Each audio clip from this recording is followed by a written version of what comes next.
Really? I've waited years. How many years? By now it must be. It's 23 years, 4 months, 8 days.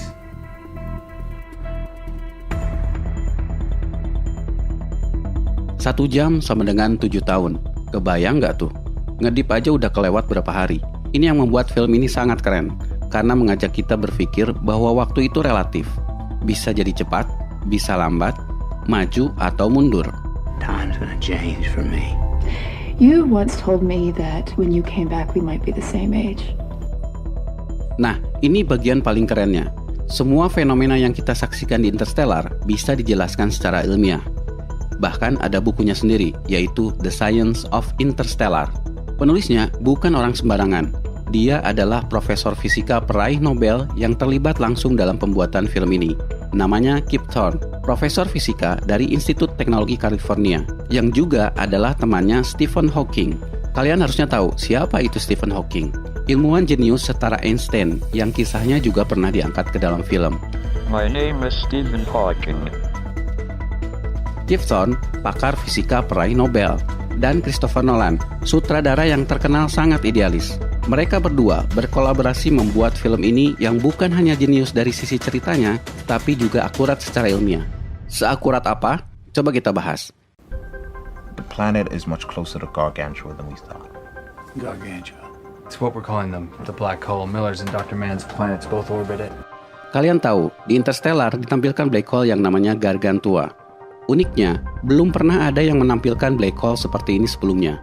Mengapa? Karena gambar ini bukan muncul dari kepala atau diambil dari buku, tapi muncul dari rumus ini.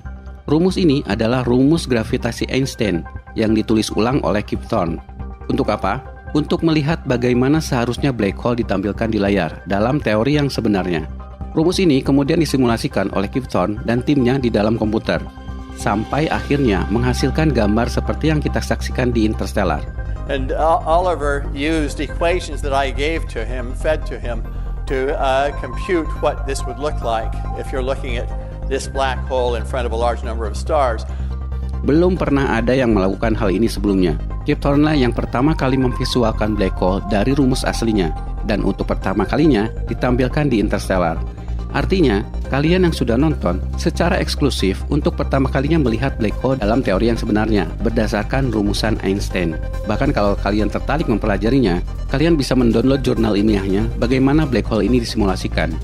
We had determined when we started down this road that if it didn't look like something that would be comprehensible to the audience, we would have to manipulate it in some way. But what we found was, as long as we didn't change the point of view too much of the camera position, we could get some very understandable tactile imagery from those equations. They were constantly surprising.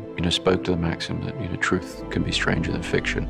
Maka, Interstellar menjadi sangat terkenal, dikaji di mana-mana, bahkan menjadi rujukan para ilmuwan. Interstellar is the year's biggest movie, partly because of the solid science behind the science fiction. Interstellar is having an impact here on Earth. It's being called one of the most realistic science fiction films ever. And this is where we get an image that looks something like the interstellar black hole.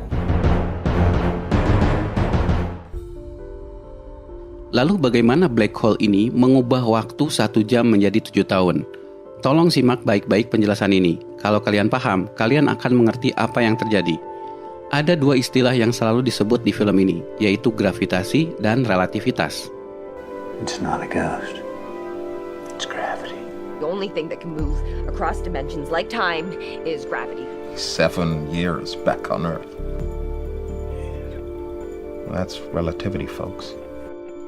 Gravitasi dan relativitas merujuk pada satu teori yang terkenal dari Einstein, yaitu General Relativity atau relativitas umum. Teori yang mengubah cara pandang kita terhadap ruang dan waktu, bahwa ruang dan waktu tidak akan sama di setiap tempat. Para ilmuwan menggambarkannya seperti trampolin. Kalau kita taruh bola berat di tengahnya, maka bola-bola kecil yang melewatinya akan berbelok, seakan tertarik mengitari bola besar. Ini yang disebut gravitasi dalam versi Einstein. Ini yang menyebabkan planet-planet mengitari matahari, dan berlaku untuk seluruh alam semesta termasuk kita sendiri. Lalu, apa hubungannya dengan waktu?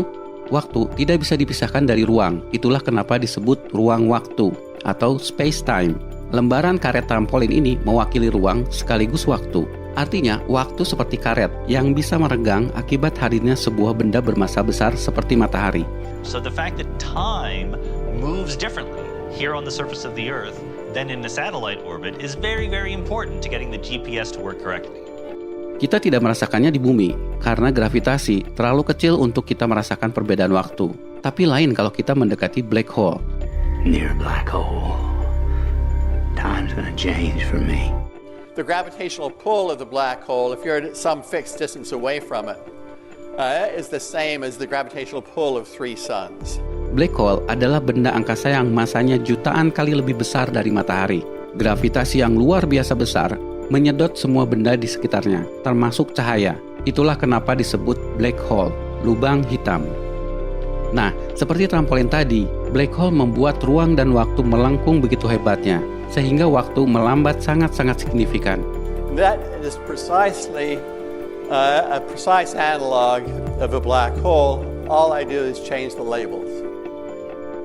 Seperti yang diceritakan di film ini, 1 jamnya bisa sama dengan 7 waktu tahun bumi, dan itu hanya di pinggirannya saja. The gravity on that planet will slow our clock compared to Earth's drastically. I bet. Well, every hour we spend on that planet will be 7 years back on Earth. Lalu ada diskusi menarik di kalangan ilmuwan. Apa yang terjadi kalau kita masuk ke dalam black hole? Yang pasti, kalau bukan mati, maka kita akan menemukan misteri besar tentang alam semesta. After the horizon is a complete mystery. So, what's to say there isn't some way that the probe can glimpse the singularity and relay the quantum data? Ini juga yang coba digambarkan di Interstellar. Cooper menjatuhkan diri ke dalam black hole demi menyelamatkan Amelia. Lalu Cooper masuk ke dalam ruang 5 dimensi. Mengapa ditampilkan seperti ini? Dan bagaimana Cooper bisa berkomunikasi dengan anaknya di bumi saat masih kecil?